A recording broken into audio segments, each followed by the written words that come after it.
All right. What's going on, CrossFit Federal Way? It is Tuesday today, and let's go ahead and just jump right into talking about what our workout's going to be. So today we're doing a variation of our interval type training where you are going to every 4 minutes on the 4 minute and including 0 for 20 minutes. So that's a total of 5 rounds. You have 4 minutes to get through 15 box jumps.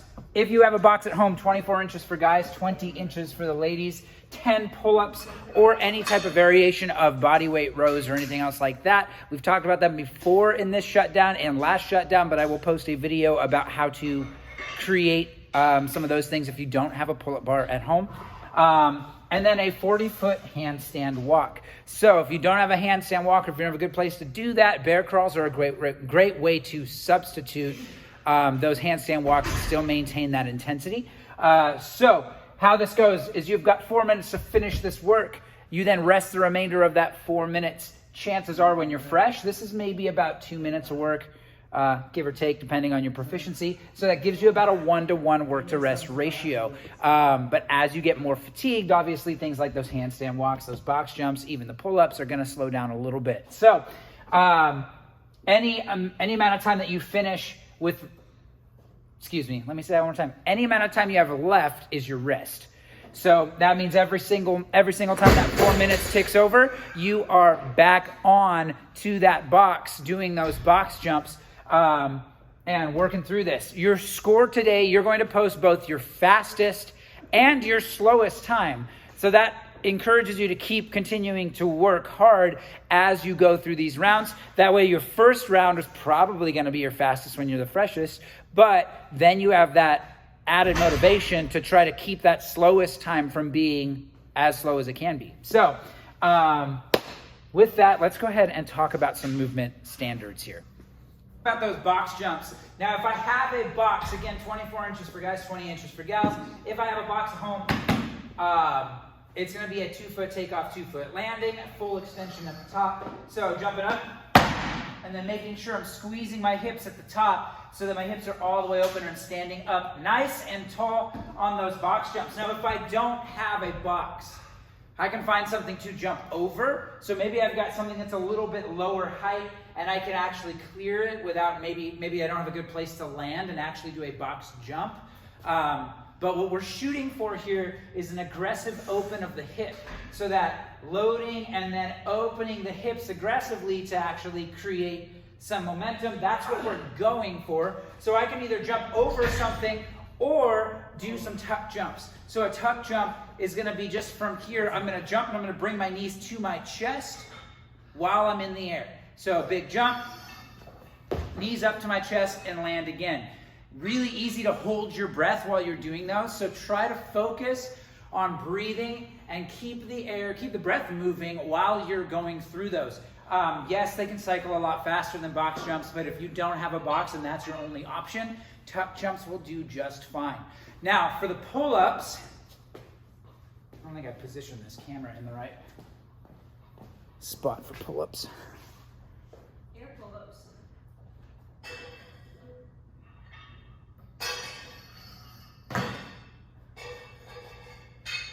No, I got it. I'll just have to go on this spot. For the pull-ups, guys, we are going to keep the standards pretty straightforward.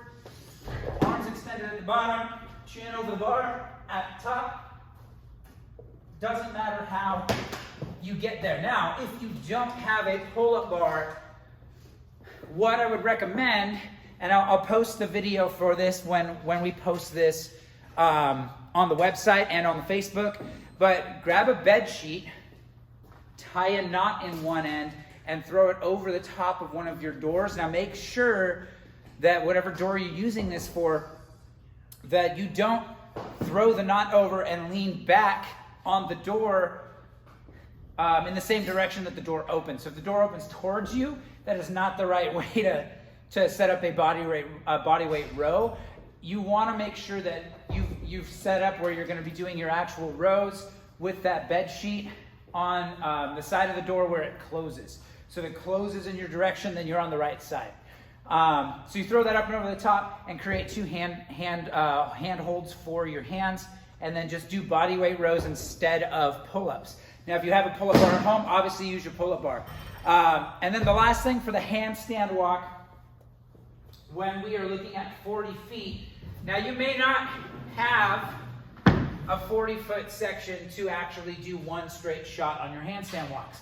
You might need to create a 10-foot space to do some handstand walks, whether that's in your driveway, whether that's out front. Yeah, you're going to be that crazy person either doing handstand walks or bear crawls in front of your house or maybe in your backyard and getting weird looks from your neighbors, but whatever, that's half the fun. So, on the handstand walks, big focus here is going to be balance. A lot of times when you get athletes that are newer to walking on their hands, and I wouldn't say if you have no experience with handstand walks, don't go out on the sidewalk and just start kicking up and hoping you can walk on your hands, because falling on concrete or asphalt is not going to be very forgiving. We want to make sure that people don't end up hurt. So again, defaulting to that bear crawl, which as a reminder, the bear crawl is going to be hands are down, hips are nice and high. And in order to encourage less distance traveled, because it's easy to get really low to the ground and cover distance really fast, that 40 feet isn't going to take very long. So I want you to do this as a stiff-legged bear crawl. You're not allowed to bend your knees. So extending your legs, trying to keep your legs as straight as you can,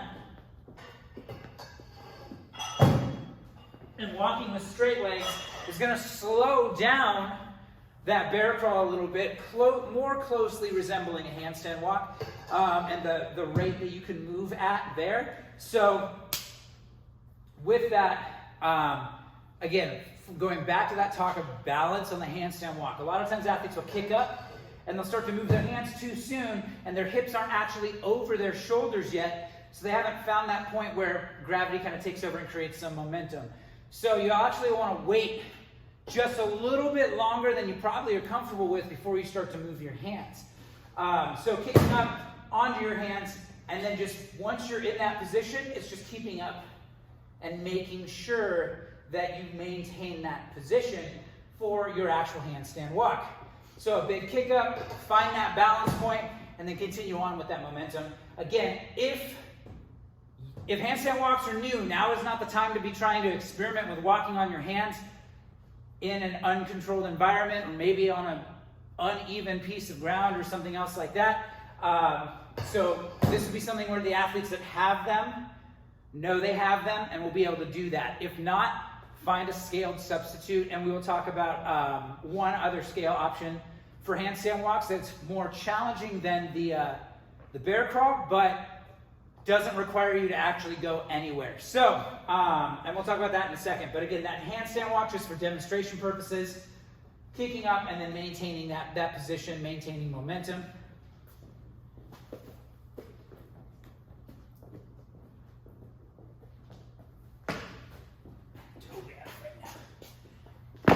Doing that for 40 feet. So, the last option, and I'll actually move the camera here. All right, so the final option for our handstand walk today is going to be shoulder touches on the wall. So this will also require that you have the prerequisite of the ability to kick up and maintain that handstand position against the wall. So if you find that getting to a wall, if you have a wall in your house to do so, because some people don't have a good place to do handstand push-ups, thus they wouldn't have a good place to do shoulder touches either. But being able to comfortably get into this position first. Now once you're here, the only thing that's touching the wall is my heel. So everything else is in a straight line. If you were to be on one side of me, it should look like the finished position of an overhead press. Now from here, my shoulder touches, what I'm going to do is I'm going to be shifting my weight right to left to basically the similar stimulus to walking on your hands. And I'm going to take my hand up and touch my shoulder every time I'm shifting left to right. So from there, and that can be a shoulder touch this way on the same side or across, whichever is more comfortable for you. What we're looking at there is I want to do 40 total repetitions of shoulder touches every time. That way every step is roughly about equivalent to about a foot. You can probably cut it in half. No, 40 sounds good. So, requires a lot of midline stabilization. Feel it out. You can always scale that number back from 40 to something else.